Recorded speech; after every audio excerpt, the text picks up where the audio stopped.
everybody. Welcome inside TCO Performance Center. Matthew Coller along with Dane Mizutani of the Pioneer Press. And guess what?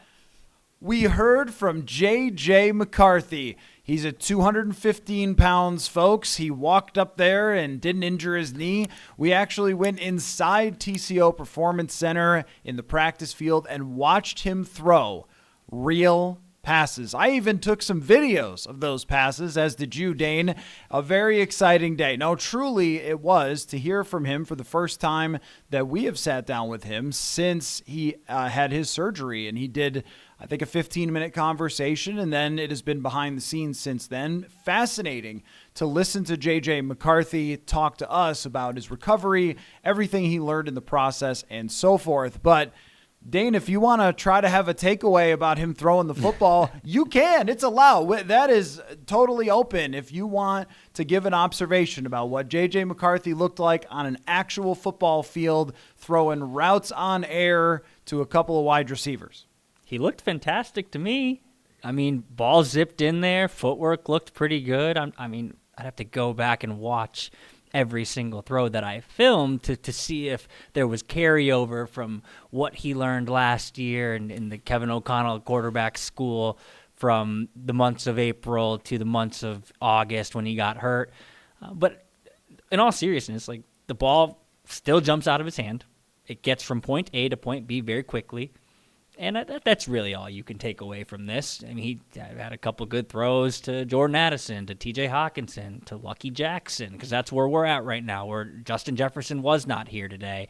But just seeing him throw the ball, seeing the velocity with which it still comes out of his hand, good.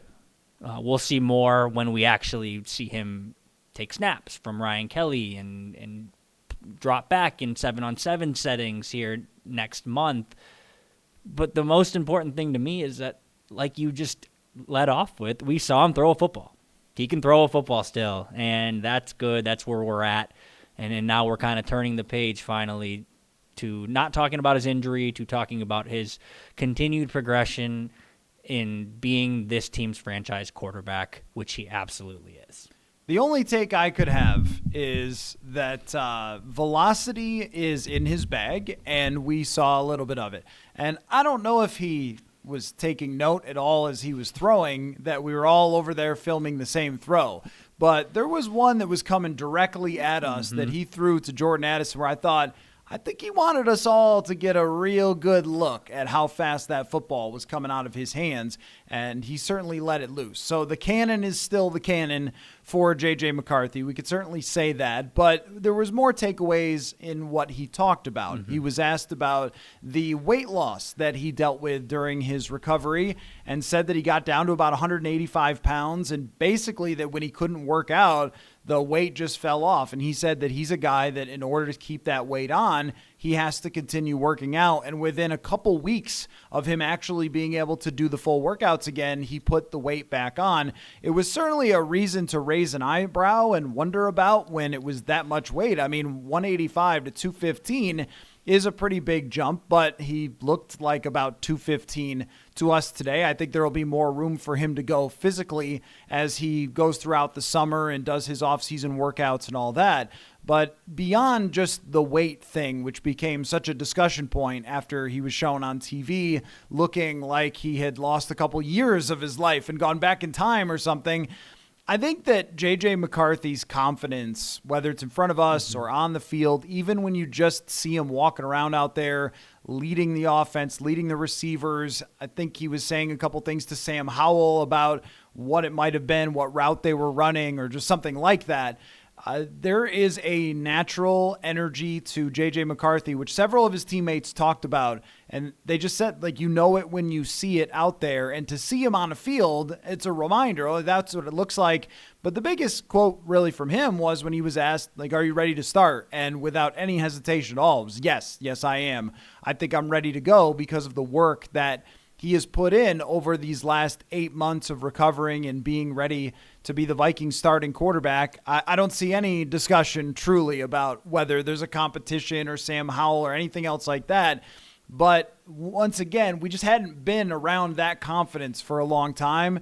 And you kind of do the point at the TV meme, like, there it is. There is JJ McCarthy, and the reason he was a 10th overall draft pick is because he knows he's the guy, and there doesn't seem to be any intimidation factor for him when it comes to leading a team that has such high expectations and so many veteran players on it. Yeah, no, not at all. He doesn't seem to be afraid of this moment at all. But you mentioned his confidence and the swagger that he carries with him everywhere he goes. It does go back to even last season. We haven't seen him and spoken to him on the record since September when he had just gotten his surgery and he was right in front of his locker. But we did get to see him interact with his teammates last year. And to have swagger when you're scooting around on a scooter is pretty damn hard to do, and he still did. He did have this aura about him where it's like he's not playing quarterback, but that's still the quarterback of the future. It's pretty hard to encapsulate that feeling without just, you had to be there. But there was something about whenever he was around the facility, it still felt like that's the guy. Like, I know Sam Darnold's playing well, but that's the guy for the future. So now to see him talk to us and stand at the lectern and say all the right things and say them in a way that feels believable and not, canned, not, well, before I come up here and talk to you guys, I'm going to write down this is what I want to say. No, it feels genuine. It feels real. I thought it was interesting. We talked to Jonathan Grenard and Brian O'Neill before we talked to JJ McCarthy, and I think Grenard said something along the lines of, we're 10 toes down for JJ. Brian O'Neill said something along the lines of, he's infectious, the energy he brings every day makes us want to be better. And you hear these veterans say that, and you can almost say, well, yeah, I mean, they're going to say that about a young guy, but then you watch him come in there and talk, and you're like, of course they feel this way. It just the way he carries himself is that of a franchise quarterback.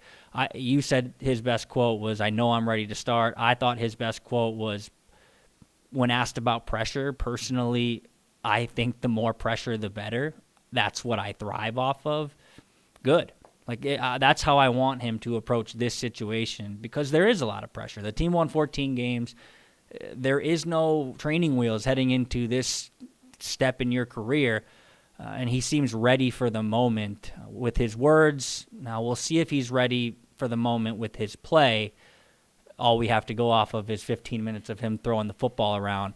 But, man, everything we know about this kid and we've learned about this kid to this point is that, he's probably going to meet those expectations. So there was something that stood out to me from what Jonathan Grenard said, where I always listen to the details of compliments. This is something that, after you and I have done this for a really long time, one thing you can start to figure out is when you're getting blow-off answers or real compliments. And I think it's always the specificness, is that a word? Specificity? Could be it. Whatever. How specific there it is. The compliment is. What story does it tell? And what Jonathan Grenard was saying is that when he saw JJ McCarthy here in the offseason, that he was in when nobody else was really around, and we'll talk about Dallas Turner in a bit, but he also mentioned Dallas Turner being there. But he said when someone walks up and asks you how you're doing, it could be to just sort of check a box, like how you doing, man, or whatever. But he said when JJ McCarthy does, it feels like he genuinely wants to know. And I think what really is a cheat code for JJ McCarthy is being a people person, which will help him lead no matter what age he is. And his background helps as well. When we talk about the pressure, he went to IMG Academy, which has the pressure of a bunch of elite athletes from around the country trying to win a high school championship, and then goes to one of the biggest programs. Now, I've always said that doesn't mean a thing. Compared to the National Football League, it's totally different when it comes to the pressure, but at least it's in his background. And I also think if you can communicate with players who have been around in a certain type of way, like Jonathan Grenard, guys who are winners, Aaron Jones, Josh Metellus we spoke to, Brian O'Neill, I think that you can take a lot away from those guys of how you're supposed to be as the leader. And Josh Metellus said something interesting as well. He said that, look, this guy doesn't have to be Mahomes. He doesn't have to come in here and act like I'm the guy. I need to have the last word all the time. and be something that he doesn't want to be or that he's not ready to be yet as a 22-year-old, he can be himself, and the veteran environment is going to allow him to do that. And I think that part of the confidence overall, Dane, that JJ McCarthy is walking around with is that he knows, look at the guys that he's got around him. And, he's not a general manager. He's not up there evaluating all their offensive line moves and so forth. But I think he's pretty well aware that everything they did was to help him this offseason, whether it's improving the running game, the offensive line, even adding another wide receiver in the draft. And I would be pretty confident too if I was taking over a situation like this, because it really is not an environment where they're saying, save our franchise, JJ, you have to be everything here like Joe Burrow is in Cincinnati. It's really, there is a lot that is around him that he can lean on. Folks, I'm trying a new thing to try to stop going to fast food restaurants all the time with my busy schedule. It is called Tempo Meals. Tempo is a weekly delivery service that delivers chef-crafted meals from a dietitian-approved menu fresh to your door. Their perfectly portioned lunches and dinners take the guesswork out of eating. They're fully prepared. They can be heated up in the microwave in just 3 minutes. This is easy when we're on free agency watch. I've got another box just showing up the other day, and talk about easy and delicious. I got the Korean beef quesadilla, Tuscan butter shrimp, and barbecue chicken. All of them were easy, super quick to make, and not all of them have to be chicken and beef. They've got tons of different options for you. For a limited time, Tempo is offering my listeners 60% off your first box. Go to tempomeals.com/Purple Insider. That is tempomeals.com/Purple Insider. 60% off your first box. tempomeals.com/Purple Insider. Rules and restrictions apply. Yeah, and I did think that Metellus quote was spot on. We heard JJ McCarthy say, like, he was asked, what do you need to do to kind of earn the respect of the team? And he said, I just need to be me. And again, could sound like a canned answer, but when he said it, I'm like, yeah, that makes sense. Of course, that's all they need you to do. But then to hear him say that, and then hear Josh Metellus say what you said, where we don't need him to bear the weight of the world on his shoulders and move forward, those two things seem to kind of jive together, and I think they will create a kind of system and kind of culture where he can move forward and not feel that pressure. Anytime I think about JJ McCarthy, I can't help but think about Kwesi Adofo-Mensah and Kevin O'Connell's quote, which they seem to live by and they seem to talk to us all the time about, where organizations fail quarterbacks long before quarterbacks fail organizations. The Vikings are not going to fail JJ McCarthy. They're not. They're going to put him in a position to succeed. In fact, they have put him in a position to succeed with when they took him in the timeline of their roster construction. And then after he missed an entire year, everything they did this offseason to make sure everything around him is insulated so he doesn't have to feel like he has to be Patrick Mahomes out there. There's a lot of quarterbacks that get drafted in the first round where you look at their surroundings and you say, what the heck are they going to do with this? He does not have to feel like that. I don't think he does feel like that. And I'm excited to kind of see where he takes this thing because we've been waiting a really long time to see it. But look, on paper, the Vikings are loaded. The biggest question mark is JJ McCarthy. We won't know the answer to that question for many months now. But there's reason to believe, because of the infrastructure around him and everything we know about him to this point, that he's going to be up for the task. There is something that stood out to me that it gets thrown out there all the time about, well, he's kind of a rookie. And I just don't really buy into that, because when you hear him talk about the experience that he was able to have last year, where he was in the headset during games, listening to Kevin O'Connell call a game to Sam Darnold, that's not something he had at Michigan. And I asked him about his experience just seeing Sam Darnold go through this, because the way, we can't say it enough, and I know people want to move on to JJ McCarthy, and the way that the season ended was bitter for everybody. You cannot say enough what a pro that Sam Darnold was last year, knowing that the team had another quarterback behind him, knowing you're sort of playing for free agency in the future and not necessarily to be the long-term quarterback, or at least you're not sure where that's going to go. And for him to buy in the way that he did to Kevin O'Connell, perform the way he did, come through in a lot of clutch moments and all those things, I think that was really good for JJ McCarthy to see. And he said that the biggest thing he saw with Sam Darnold was just that every day he had to be the same guy for his teammates, that he had to lead in the exact same way, whether he threw 4 touchdowns or whether he didn't say the Jacksonville game, but we all thought the Jacksonville game, whether it was that or he was having the best time of his life, that Sam Darnold wasn't any different. And so you stack up all this experience.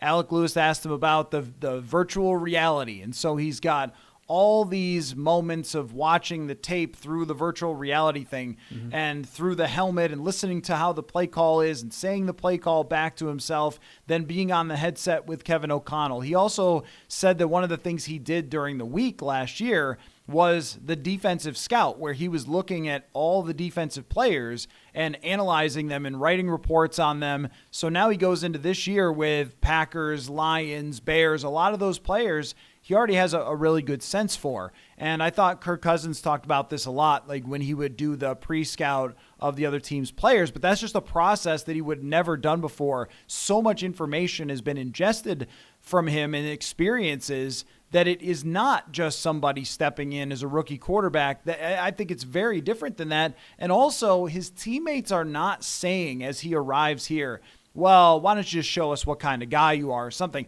They know him. They've been around him. They've seen him in an entire training camp. They know what's there. It is a very different situation from a quarterback who would have just got drafted this weekend, who then goes and shows up and tries to say, well, this is my team. I think everybody on this team prepared themselves for JJ McCarthy to be the quarterback this year. So this is not new. This is not surprising. And it's also not somebody that they have to learn on the fly. I don't know if there's anything else you have as a takeaway from JJ, but I think that's something that's important to point out. When he lays out those experiences, there's a lot there that he took away. Yeah, and nothing to dig into from the actual conversation we had with him, but going off of what you just said, he's not a rookie, so he doesn't have to be treated as such with these expectations. And I know from the fan base, like, they expect this guy to be Joe Montana right away. Josh Metellus doesn't think he has to be Patrick Mahomes, but the fan base thinks he's going to be Patrick Mahomes. And while part of me wants to come out and say, like, guys, chill. Like, this guy hasn't had an NFL snap yet, let alone played in an NFL game. He's not ready to be kind of in that same conversation. No, the expectation should not be tempered because he is not a rookie. He might be a rookie in terms of how many snaps he's played, 0. But he's not a rookie in terms of where he's at in his mental progression as a quarterback. All those experiences that you mentioned, those matter. Like, those are a thing he can kind of take with him as he now prepares to be the guy. I know he's not been named the starter, but listen to everybody talk about him. He's the freaking starter. But he doesn't have to be treated as, well, let's hold our horses here, and we don't know what to expect. We should expect a lot from him right away, because he is not the same as who the heck got drafted? Cam Ward, Jackson Dart, Shedeur Sanders. Like, he's not the same as these rookies coming in. He is not played a snap, but he is way further along in his development.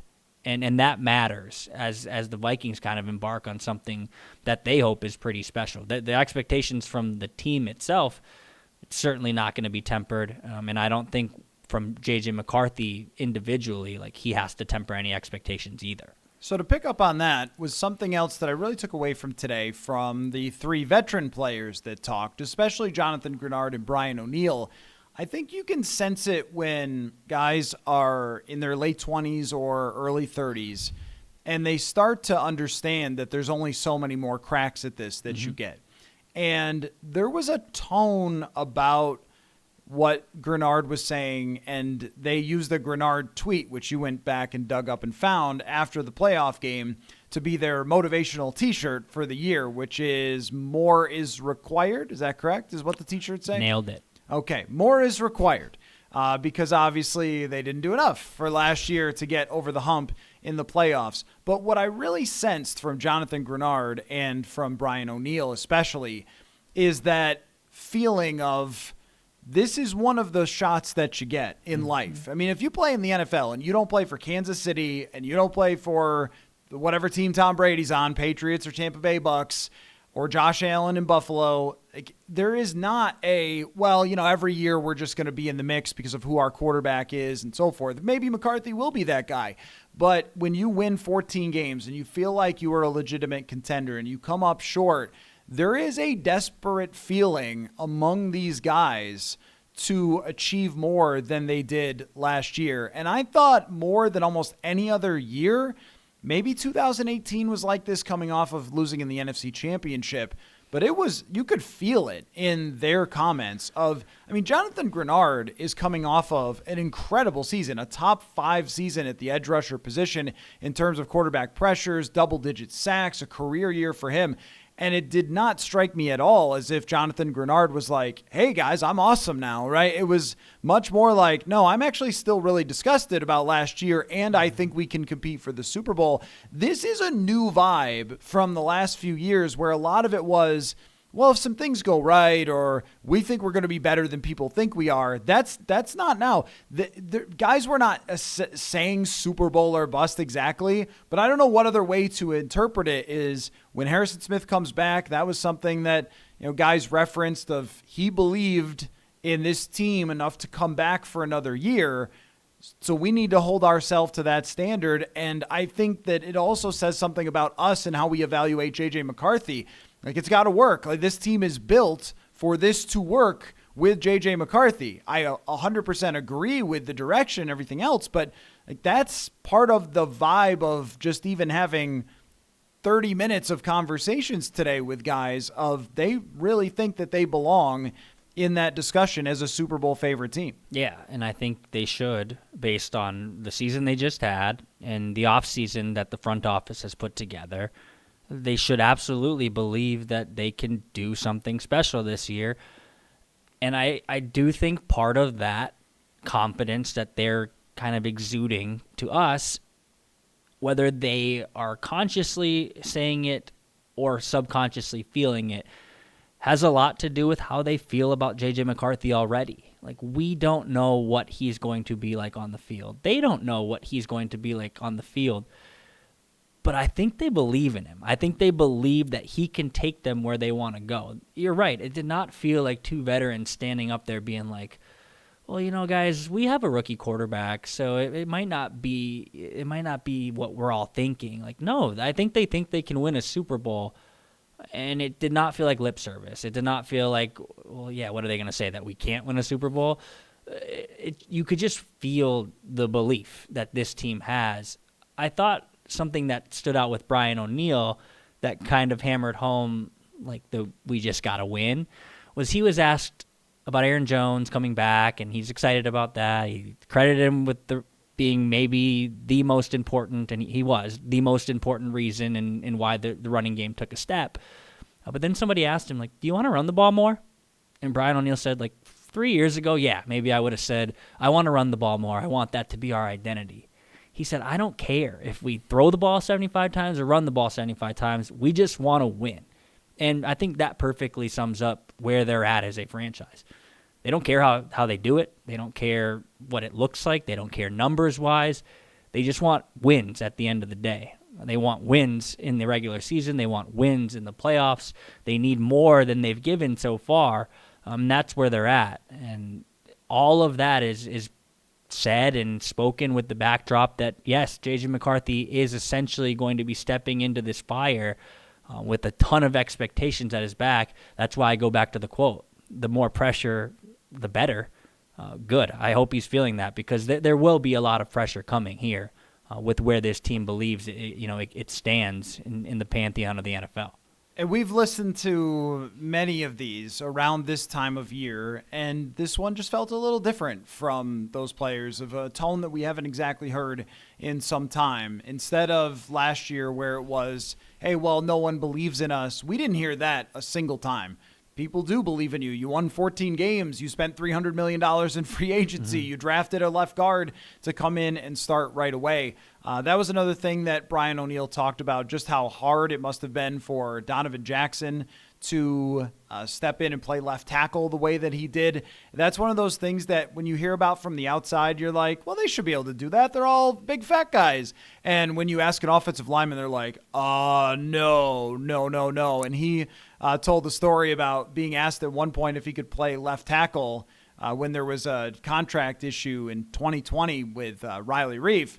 And he was like, please don't make me play another position. But he mentioned going out to eat with Donovan Jackson and his family and, helping him get integrated quickly. And just the new look offensive line is something that we're going to be watching throughout this entire offseason because they are implementing not just new people, but new people who have not been here at all and are coming from totally on the outside, but also guys that have done things differently in the past, and they're trying to learn from each other. So that process will be something to keep an eye on as well, of just how much this offensive line does things a little bit different from what they've done before, which, I don't think is too bad of a thing. But something else really popped, unless you have a take on that, something else really popped to me, which was the commentary on Dallas Turner.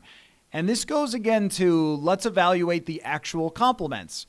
And what Jonathan Grenard and Josh Metellus alluded to with Dallas Turner is if you're going to get better as a rookie to your second year, you have to be willing to do it. And Grenard said that Turner was in here the same time he was doing off-season workouts when he didn't even have to be, just sort of alone in the gym. And he said, sky is the limit for him because he is willing to try to take that next step. And I think Dallas Turner is someone, and both guys mentioned that, look, you're behind Jonathan Grenard and Andrew Van Ginkel last year. But Dallas Turner was one of my biggest winners of the offseason altogether, not just because of these quotes, but they match up with the actions of the team. Who else did they bring in at edge rusher? Nobody. They could have drafted several guys who are on the board, maybe even in the third round or fourth round, or at the end of the third round, I guess. They didn't do that. Mm-hmm. They did not go out and sign a free agent. There's a bunch of free agent situational type of players. They let Patrick Jones go. They could have re-signed him. They had the money to do it. They let him go to Carolina. So it's Dallas Turner's show, and I think that his behind-the-scenes stuff, now that we've heard that from a couple players separately, is probably part of the reason that they're buying Dallas Turner stock. Yeah, I think you mentioned what Jonathan Grenard said. Josh Metellus phrased it something along the lines of, in order for someone to get better, they have to want to get better. That's not always the case with young players. They don't always want to get better. And it can seem so simple at its core, but when guys are super talented and they have the tools, but they don't have the want, it's really freaking hard in the NFL because everyone's good.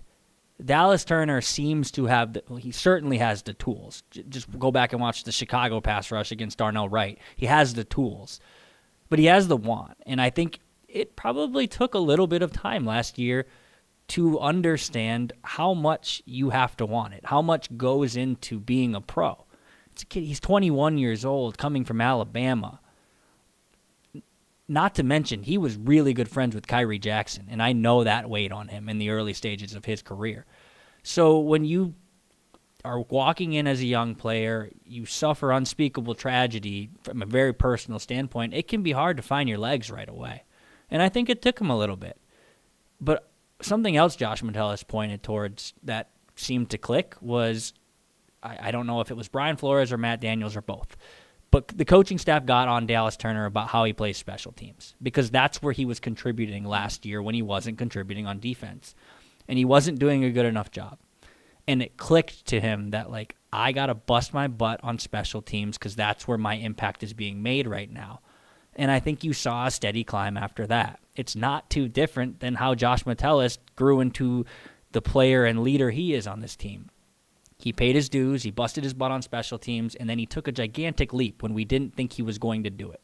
He signed a bargain contract that he's going to get paid more at some point, and he took a gigantic leap one year when nobody expected it. Now, people are expecting Dallas Turner to take a leap, but I think when you just kind of look at some of the players on this defense and how they've taken jumps over the course of their career, and you apply that to Dallas Turner and his mindset and what we're hearing and what we've seen, there is reason to believe he can look like a guy that they traded a lot of draft capital because they coveted him so much. He needs to be that player. He needs to be a guy who can dominate, who can prove, yeah, he was worth trading effectively. I don't know what the call ends up being, but I think it ends up being about 2 first-round picks when you account everything that they traded to move up to get him.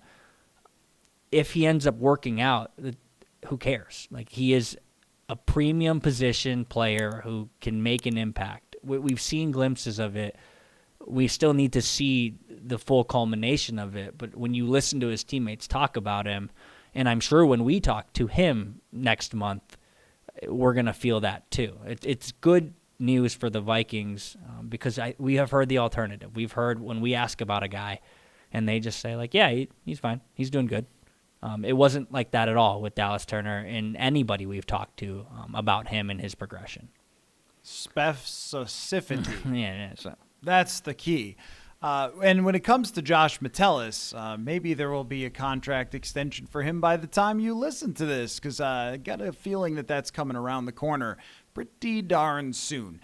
So I want to take just a couple minutes, Dane, unless you have anything else. You have anything else? Okay, that's a lot that we covered there.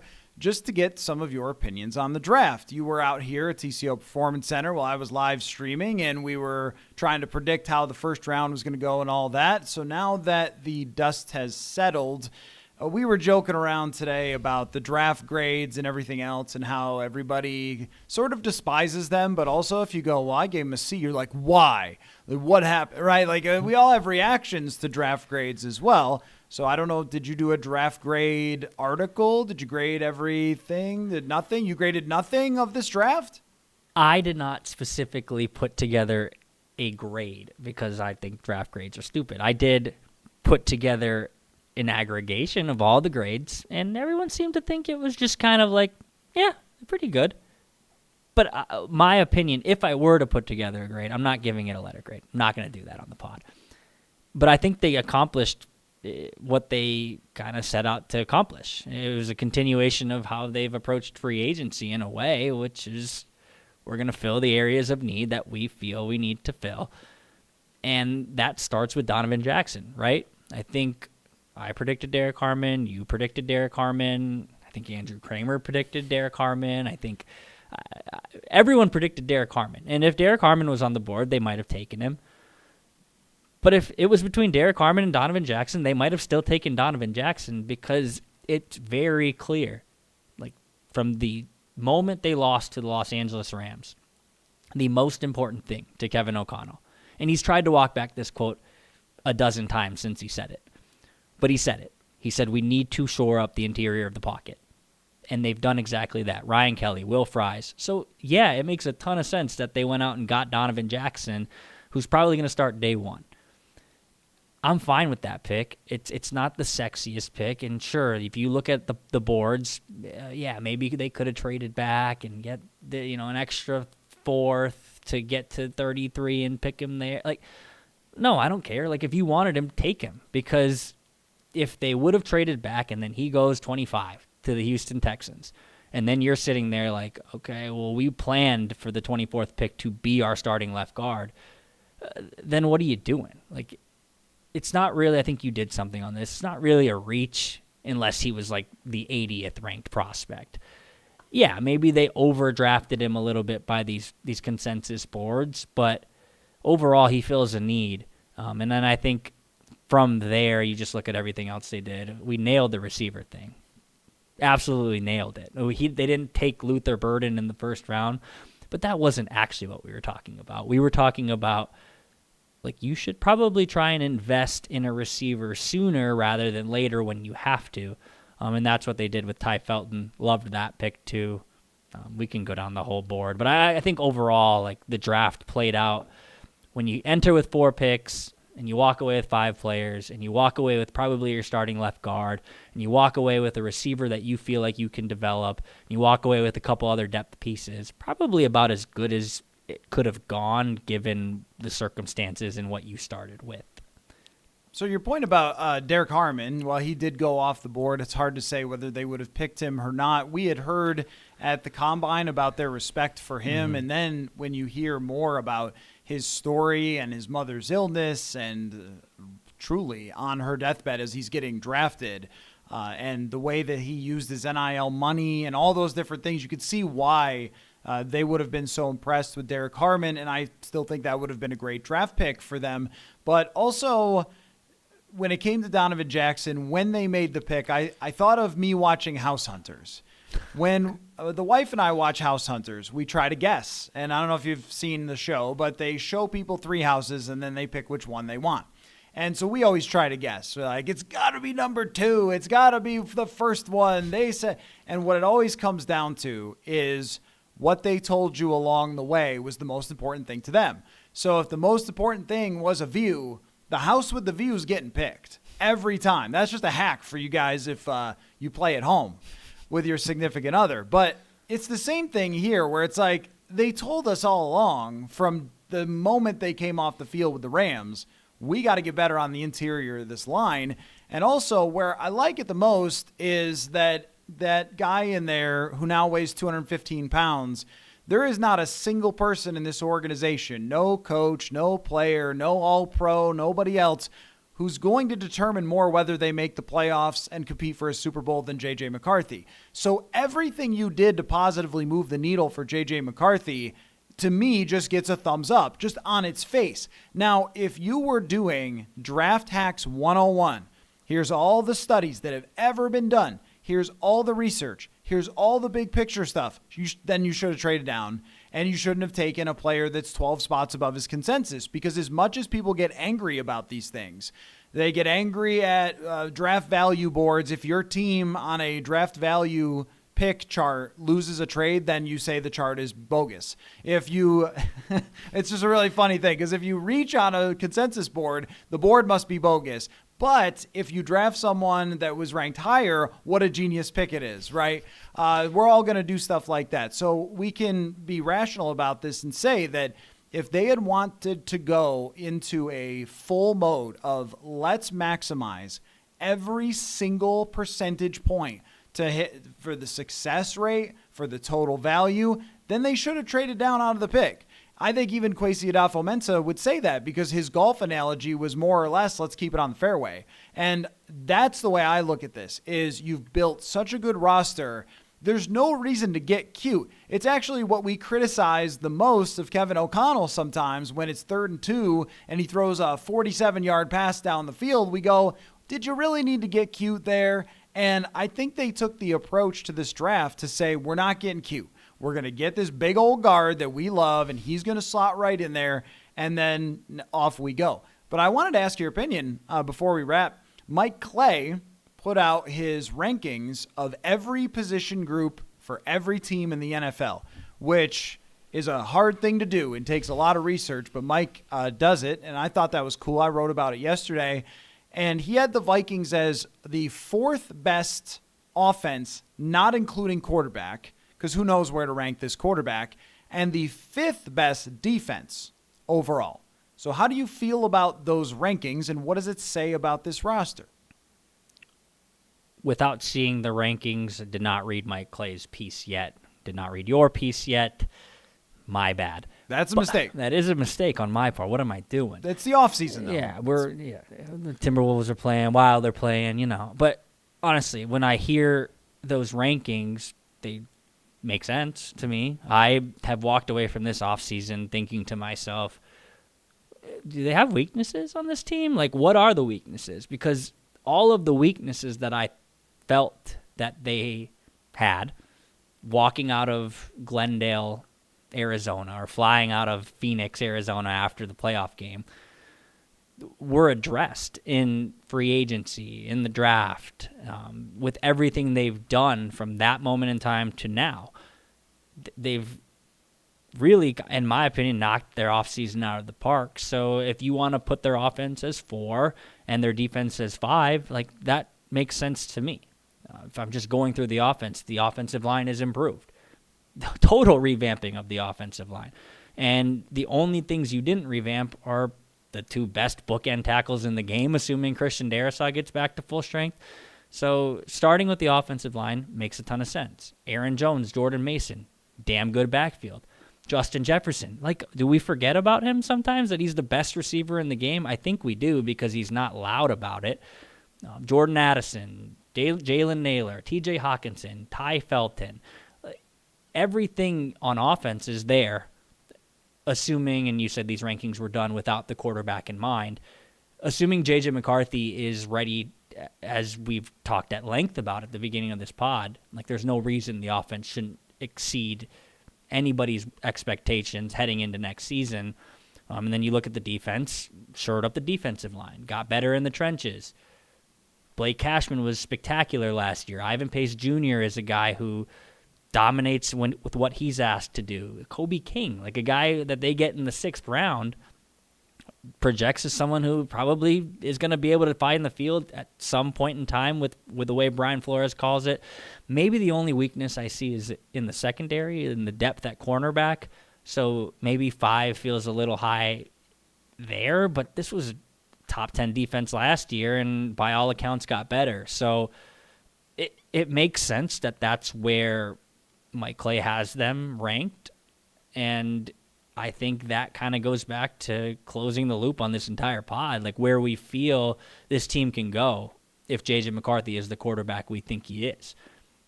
The sky is the limit for the team if he's the quarterback we think he is, because the pieces are in place. They've set this thing up where, does he have to beat Patrick Mahomes? No. But if he is a top 10 quarterback next year, which isn't out of the realm of possibility, we've seen it at times, like with a young guy stepping into a good situation and flourishing right away. Like if you get above expectation quarterback play from JJ McCarthy, they could be among the best teams in the league. The schedule's hard. I'm sure we'll pick the schedule when it comes out in mid-May. That's always a fun episode. But the pieces are in place, and that is really the main takeaway, not only of today listening to the guys talk, but the offseason as a whole. Like, we're almost able to put a bow on the offseason because we saw J.J. McCarthy throw a football today. Like, we're almost to the point where we can start talking about the next step, which is where are they going to go next season. But everything they've done throughout the offseason, yes, like across the board, they are one of the best teams in the NFL. The only question mark is at quarterback, but I'm inclined to believe in that guy too. So in my article, I laid out more questions than just that. I gotta Maybe read that. You'll just have to go to purpleinsider.football. I was trying to log in, but then I got flustered because I was going to tell you the lead to the article is basically what I wrote was, and sorry to ruin the first paragraph, is that what the Los Angeles Rams did for them was they took a floodlight and they shined it on every single weakness that the Vikings had. They couldn't block on the inside. They couldn't counter with the run game. Even the playmaker, that quick area, short, get the ball in his hands guy, they got 2 of them just in case in Rondale Moore and then Ty Felton in the NFL draft. That doesn't mean either one of them is going to work, but at least you could see them trying to fill that spot. And then they couldn't rush the passer from the inside. And when you have a guy like Matthew Stafford, he'll just step up in the pocket. He doesn't care, and he'll make his throws anyway. Well, now they've gone out and addressed that. So they addressed every single thing that got them in that playoff game. It was actually a perfect blueprint to then address, and right down to the fact that in week 18, see, I look at the playoff game in week 18 as being conflated, but 2 different things. Week 18, the biggest moment, the most pressure, they didn't get what they needed from the quarterback. And that could have been a home playoff game if they had beat Detroit. And Detroit was beatable that day. I think that's what actually makes it the worst, is that they were beatable that day the way the defense was playing. And now you're looking for a quarterback that is not going to have that happen. Now, that's a high bar for him to set, but that's where they have positioned themselves now in the NFL. So purpleinsider.football, you want to go check that entire article out, please do. Dane Mizutani, there is definitely a Porch podcast on the way. As soon as the weather starts to heat up here at some point, we get a schedule. We're also going to get rookie minicamp, which I was laughing about the other day because I was like, so 5 of them are just going to run around out there. I know there's UDFAs and everything, but it's not the same rookie minicamp as last year when we're getting our first look at JJ McCarthy. So we'll have to see what we could take away from that, but that's right around the corner. And then a lot of really fun prognosticating, looking forward. We're going to follow OTAs and minicamp as if these are playoff games to get our first real look at JJ McCarthy running an offense. But the big takeaway from today is if he's not ready for it, you could have fooled me by the way he talked and the way everybody else talked about JJ McCarthy and where he stands. So kind of day one at the new job for the Vikings, now franchise quarterback in JJ McCarthy, who someday they will officially say is QB1. We'll wait for that day. So thanks everybody for listening as always, and Dane for your time, and we'll talk to y'all later. Football.